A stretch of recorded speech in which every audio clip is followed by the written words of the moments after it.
welcome to the Geekdom, a place where we outcasts get to talk about the things we love, and today we are talking Spider-Man Across the Spiderverse. Now, this movie is probably my favourite superhero film of all time. It was just absolutely amazing, and I just knew I had to make figures on it. So, without further ado, let's just jump right in with our main man, Miles Morales. Now, this figure was a real pleasure to design. I kind of wanted to get the details from the film in there, so I've gone for that S texture that you can see all over his suit in the movie. As you can see, he's got his new emblem and all those weird patterns and textures, and obviously he's bleeding from his armpits.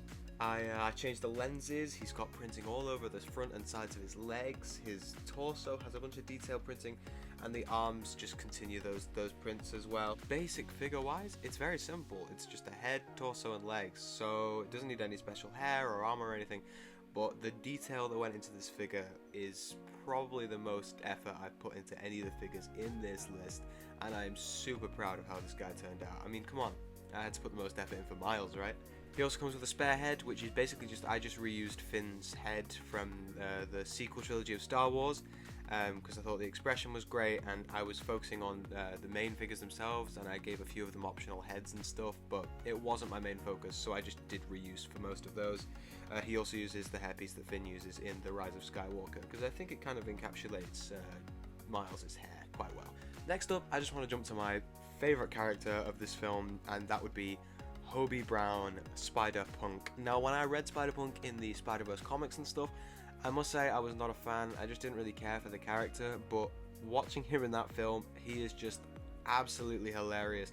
And I put so much work into this figure. I spent hours on the torso print alone, and I think it's come out great with all of those spikes and punk rock details all over there, as well as all of his little badges all over his leather jacket.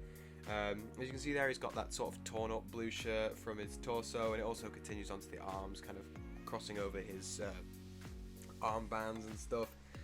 His legs have some belt straps just hanging down and onto the legs. He's got some red boots there with some cool lace patterns on there. And on his mask, the lenses on this figure were such a joy to do. I mean, I took a lot of reference from the Marvel Legends figures for the majority of these guys, considering I can't really get great reference images from the film. But the lenses on this guy, I just used the Marvel Legends figure, and he just came out fantastically. I mean, the lenses just look great with that sort of black bleeding texture on it, and the sort of erratic white lines all over the mask. And obviously he has his kind of metal mohawk. Obviously he has the spikes in the film, but there's not a Lego piece for that, so I've gone with the mohawk piece in grey. And yeah, this figure has just turned out so well. His accessory is he just comes with a guitar. As you can see on the render here, I've tried to redo that art from the most famous Spider-Punk comic book, and I think it's come out really great. I just love this figure, and I'd say out of all of them, this guy's my favourite in the series. Okay, next up we have the main villain of this film, and I must say he is probably the most boring figure I've ever made, and that is the Spot. Now, the Spot, very simple. He's just some black dots on a minifigure. I tried to be accurate. I don't know how accurate you can be to just a black and white cow man, but you know, this is as best as I could get. I tried to copy all of the holes in the correct places and stuff. So yeah, he's very simple. He's got textures all over his legs, his arms, his torso, everything. He comes with a fedora piece on his head in brown, so that he can kind of have the look that he has when he's stealing the ATM at the beginning of the film. He also comes with a portal piece, which I've basically thrown this in. Like this, I don't know how Lego would even bother to make this, but I just thought it was quite funny. It's just Miles sticking out of one of his spots. I thought it was quite funny. I think it'd be a cool thing that they could eventually make. I think that's really cool. So it makes them pair well. I think they look great next to each other. Next up, we have my favourite Spider-Man character, and the character that seems to have the least screen time in that film, which is so irritating, and that is Ben Reilly, the Scarlet Spider. Seeing him on screen made me laugh so much. I love seeing him on screen for the first time ever. It's just fantastic, and to have Andy Samberg voice him was just, yeah, I was laughing my head off in the cinema, so I just had to make the figure. Now, obviously I know what you're thinking. You're thinking, oh, Freddy, you've made the Scarlet Spider before, but I've made his original 1990s Scarlet Spider outfit here, and I've tried to give it the cel-shaded look. I'm not sure if you guys can really see that that's what I've gone for. He kind of just looks a bit splodgy, but I've gone for that, and I think it's come out really well, especially on the torso. His torso print is one of my favorite designs I've done in recent memory. I think he looks great, and his eyes, I love the eye designs that they use in the film, so I've gone as close to that as humanly possible. He also comes with a spare head. It's just a kind of like a smirking minifigure head with the Lloyd Garmadon hair in kind of like a dark tan to kind of match his hairstyle in the film. But yeah, as you can see here, he's got his web shooters on his arms. They match the textures on the belt and stuff around his middle section, and he's just got that kind of weird cell shaded texture going all over the figure. But I'm quite proud of it. I like the way it's come out. Next up, we have the OG, my favorite character from the original Spider-Verse movie, and that is Peter B. Parker. Now, in this film, he was quite underutilized, but his moments that he did have were very funny. So here we have Peter Parker in his sort of pink dressing gown. I didn't include Mayday Parker because I'm thinking of doing a set which I want to include her in. But I've just gone for base Peter here. He's got that quiff hair there. He's got the stubble on the same face sort of print as Ben Reilly, because obviously they're clones of each other. As you can see there, he's got his Spiderverse accurate suit underneath the dressing gown, which I tried to get as close to as possible. He's got the blue spider suit underneath on his legs, and they just carry on to his little pink slippers that he wears in the movie. In fact, I think he has pink slippers in the marketing for the movie, but in the movie he has blue slippers that say "Good Dad" on them. But I did make this figure before I saw the movies, so it is what it is. I'm not going to change the slipper colours now that I've seen it, but I still love the way this figure looks, and I think he looks great for a Peter B. Parker. And when I put him up in renders next to Miles, I just think he looks really good. It's a great pair to see.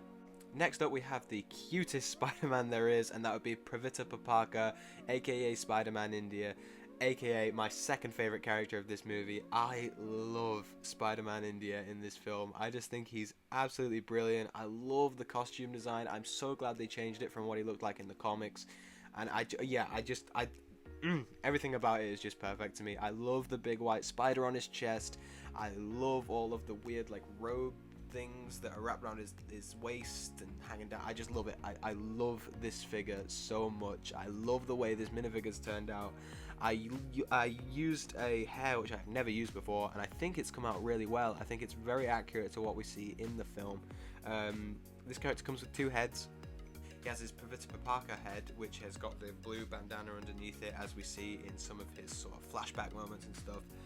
And he also comes with his Spider-Man mask, which is such a cool design, and getting to design the eyes and the lens and stuff, just, so fun. Definitely one of the most fun I've ever had making a Spider-Man figure, and I have made my fair share, so that really says something. I've got really creative with some of these renders here. As you can see, that's Pravita Parker hanging upside down on a web.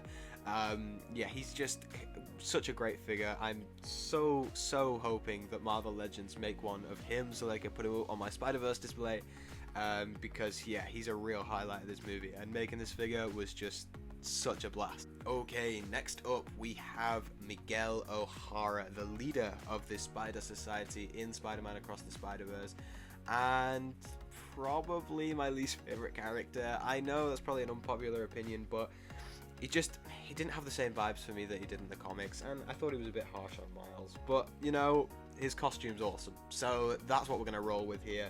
As you can see here, he's got printing all over, just the most over-the-top printing I could do. I love the spider symbol on his chest. It just looks so good with all of those high-tech patterns running all over it, and just the way it continues onto the arms. I love it so much. One of my favorite torso designs I've done in a long time. His mask is very similar to what we've seen from the Lego official Spider-Man 2099, but it's got more of a Spider-Verse-y look to it. It's got more sharp edges and stuff, which I'm a big fan of. His leg printing is super basic, just kind of block colors, again with those high-tech details that I've tried to include there that we see on the suit in the movie.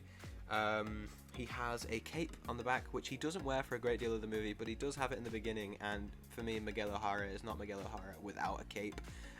So I had to include that there. It's just a simple short cape piece in like a clear plastic, just for a bit of an effect there. You could take it off if you wanted to, but I'm leaving it on in these renders. He also, on his left arm, has the universe hopping watch, or whatever you want to call it, the thing that helps him jump across the Spider-Verse.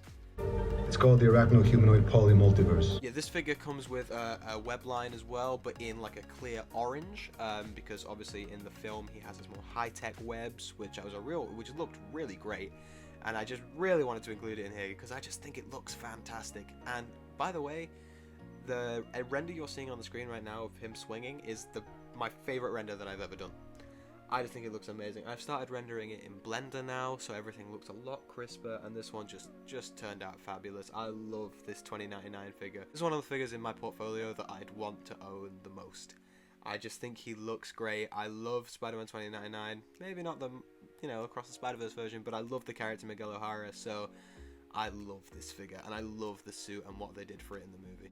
Next up, we have Spider-Woman Jessica Drew. I wasn't excited by her. She didn't do much for me in the movie, I can't lie, but I thought her design was cool. I like the fact that they kept her pregnant like she was in the comics, which I just thought was brilliant. She's really funny, great mentor to Gwen, and the suit, once again, is great. It's a great contrast from what we usually see from spider suits. So as you can see on the figure here, I've gone as accurate to the legend as possible, and I rewatched the movie so that I can just make sure all the details were right, and so I've added a few things here and there. She basically just uses recolors of the Bucky Barnes legs from the Bricktober pack a couple years back for Infinity War, just recolored because there was no sense in changing too much. I mean, it's pretty much bang on. The torso is where all the detail went.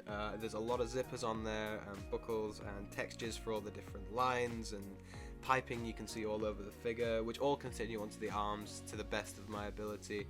Her face print, she has those big yellow goggles and that sort of like red triangle there.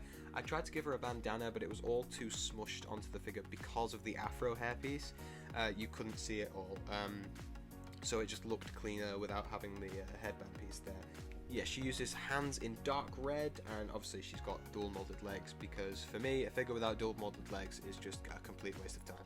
So yeah, not my favourite character in the film, but definitely a really cool design, and I can't wait for Beyond the Spider-Verse, where we can see a little bit more of her, and definitely more amazing Spider-Man designs. The final figure in this series is what I would say was the standout of the film. It was a Gwen Stacy film for me. Although Spider-Verse 1 was a Miles film, for me this was the story of Gwen Stacy. I thought she was fantastic in this film. All the stuff with her dad, and it was just fantastic. I loved her story, I love her world, how it reacts to her emotions and stuff. Just watching it instantly, 3 minutes into the film, I was already thinking of ways I could make this figure work, and I'm so proud of how it's turned out. She comes with two headpieces, one unmasked and one masked up.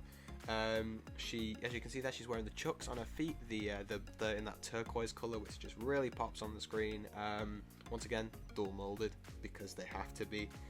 She uses just a plain black hip piece, no details there, and you're probably thinking that the torso print is pretty much identical to the one that comes in sets like the Daily Bugle and stuff.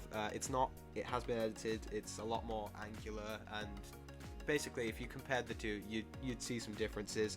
I also gave her arm printing to match what she has in the film, with those blue webs going up her arms, which I just think look amazing. She's using a hood piece there, and on the back it is pink in the same way that Wild Styles was pink in the Lego movie sets, but obviously she's got the white collar areas. I went for a more shocked expression because I just, I think it kind of encapsulates what she's feeling in the film, and I think it looks really good. She's got the piercing going through her eyebrow there, and I just tried to make it look as accurate to her as possible, and I think I've done a really good job with it. I also used a hairpiece that I'm so not familiar with. I'm still not sure if I'm dead set on it, but I think it looks pretty cool, not all the same. I would have liked to have added a bit of pink in there, but with what I was using for Lego's resources, it just sadly wasn't an option. But I think the final result looks great anyway. I just think this figure and this whole entire series has just been an absolute pleasure. And I just think that movie deserved some of my best work, and I must say, I think this is one of my best series I've ever done, and I'm incredibly proud of it. Thank you all very much for watching. I hope you've enjoyed this video. Feel free to let me know what you want in the future down below in the comments, and tell me what your favourite figure was. But until I see you next time, remember, with great power, there must also come great responsibility. See you later.